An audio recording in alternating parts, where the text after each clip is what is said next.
Breaking చూస్తున్నాం. YCP అధినేత Jagan bus యాత్ర నంద్యాల జిల్లాలోకి ప్రవేశించింది. ముందుగా ఎర్రగుంట్ల గ్రామానికి చేరుకుని అక్కడ ప్రజలతో మాట్లాడనున్నారు. తర్వాత అక్కడి నుంచి బయలుదేరి వెంకటాపురం గోవిందపల్లి మీదుగా రైతునగరం క్రాస్ కు చేరుకుంటారు. నంద్యాల ప్రభుత్వ ఆర్ట్స్ కాలేజీలో ఏర్పాటు చేసిన సభలో ప్రసంగిస్తారు. బహిరంగ సభ అనంతరం పాణ్యం, సుగలిమెట్ట, హుస్సేనాపురం, ఓర్వకల్, నన్నూరు, పెద్దటేకూరు, చిన్న కొట్టాల మీదుగా పెంచులగూడపాటు చేరుకొని రాత్రి అక్కడ బస చేస్తారు. సీఎం పర్యటన నేపథ్యంలో పోలీసులు బందోబస్తు ఏర్పాటు చేశారు.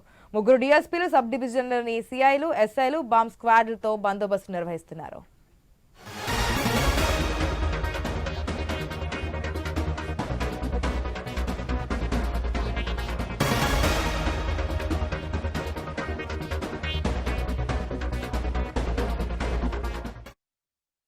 వైసీపీ అధినేత జగన్ బస్సు యాత్ర నంద్యాల జిల్లాలోకి ప్రవేశించింది. ముందుగా ఎర్లగుంట్ల గ్రామానికి చేరుకుని అక్కడ ప్రజలతో మాట్లాడతారు సీఎం. తర్వాత అక్కడి నుంచి బయలుదేరి వెంకటాపురం, గోవిందపల్లి మీదుగా రైతు నగరం క్రాస్ కు చేరుకుంటారు. నంద్యాల ప్రభుత్వ ఆర్ట్స్ కాలేజీలో ఏర్పాటు చేసిన సభలో ప్రసంగిస్తారు. బహిరంగ సభ అనంతరం పాణ్యం, సుగలిమెట్ట, హుస్సేనాపురం, ఓర్వకల్, నన్నూరు, పెద్దటేకూరు, చిన్న కొట్టాల మీదుగా పెంచుకులపాడు చేరుకుని రాత్రి అక్కడ బస చేస్తారు. సీఎం పర్యటన నేపథ్యంలో పోలీసులు బందోబస్తు ఏర్పాటు చేశారు. 3 డీఎస్పీలు, సబ్ డివిజన్లలోని సీఐలు, ఎస్ఐలు, బాంబ్ స్క్వాడ్లతో బందోబస్తు నిర్వహిస్తున్నారు.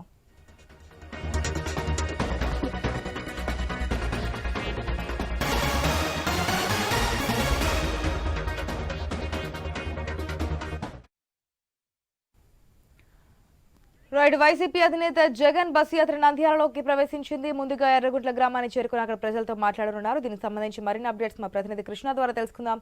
Good morning Krishna. ఏదైతే మేమంతా సిద్ధమంటూ ప్రజల ముందుకు వస్తున్నారు నిన్నటి నుంచి సభలు కూడా స్టార్ట్ అయ్యాయి. మరి ఈ రోజు టూర్కి సంబంధించిన డీటెయిల్స్ ఏంటి? మేము సిద్ధం బస్సు యాత్రకు సంబంధించి నిన్న ఇడుపులపాయలో ప్రారంభించిన ముఖ్యమంత్రి వైఎస్ జగన్మోహన్ రెడ్డి రెండవ రోజున ఆర్లగడ్డలకు బయలుదేరారు. నిన్న రాత్రి పొద్దుటూరు బహిరంగ సభ అనంతరం ఆయన ఆర్లగడ్డకు వచ్చి ఆర్లగడ్డలో బస చేసి ఉదయమే కరెక్ట్ గా 9:30 గంటలకు ఆయన ఆర్లగడ్డ నుంచి బయలుదేరనున్నారు. ఆర్లగడ్డ నుంచి 10:30 గంటలకు ఎర్రగుంట్ల గ్రామానికి చేరుకొని అక్కడ ప్రజలతో ఆయన గత 5 ఏళ్లుగా చేపట్టిన సంక్షేమ పథకాలు, చేయూత గాని, అమ్మఒడి గాని, ఇతర సంక్షేమ పథకాలకు సంబంధించి పూర్తిగా లబ్ధిదారులతో ఆయన ఇంటరాక్ట్ కానున్నారు. ఇదే నేపథ్యంలో గ్రామంలో ఉన్న వృద్ధులు, మహిళలు ప్రత్యేకంగా వారితో కాసేపు ఇష్టాగోష్ఠిగా చర్చించినట్లు కూడా మనకు సమాచారం అందుతోంది. తదనంతరం ఆయన వెంకటాపురం, గోవిందపల్లి మీదుగా రైతునగరం క్రాస్ వరకు చేరుకొని అక్కడ కూడా ప్రజలతో కొద్దిగా ఇంటరాక్ట్ అవుతారు. ఆయన ఆద్యంతం ఆయన బస్సు యాత్ర కొనసాగేంత యాత్ర మొత్తం కార్యకర్తలు, వైసీపీ క్యాడర్ మొత్తం ఆయన ఫాలో చేస్తూనే వస్తున్నారు. ప్రస్తుతం ఆయన రైతునగరం క్రాస్ రోడ్ అనంతరం చాబోలి గ్రామం వద్దకు చేరుకొని అక్కడ మధ్యాహ్నం లంచ్ చేసుకున్న తర్వాత నంద్యాలలోని ఆర్ట్స్ కాలేజ్ వద్ద భారీ ఎత్తున బహిరంగ సభను కూడా ఏర్పాటు చేస్తున్నారు. ఆ బహిరంగ సభకు సంబంధించి ఇప్పటికే ఏర్పాట్లన్నీ పూర్తిగా చేశారు. తలసిల రఘురాం గానీ, స్థానిక ఎమ్మెల్యే శిల్పా రవిచంద్ర కిషోర్ రెడ్డి గానీ అక్కడ ప్రత్యేకంగా ఏర్పాట్లు చూస్తున్నారు. ఇందుకు సంబంధించి పూర్తిగా బాంబ్ స్క్వాడ్ గానీ, పోలీసులు 3 డీఎస్పీలు, 18 మంది సీఎలతో ప్రత్యేక నిఘాను కూడా గట్టిగా ఏర్పాటు చేశారు.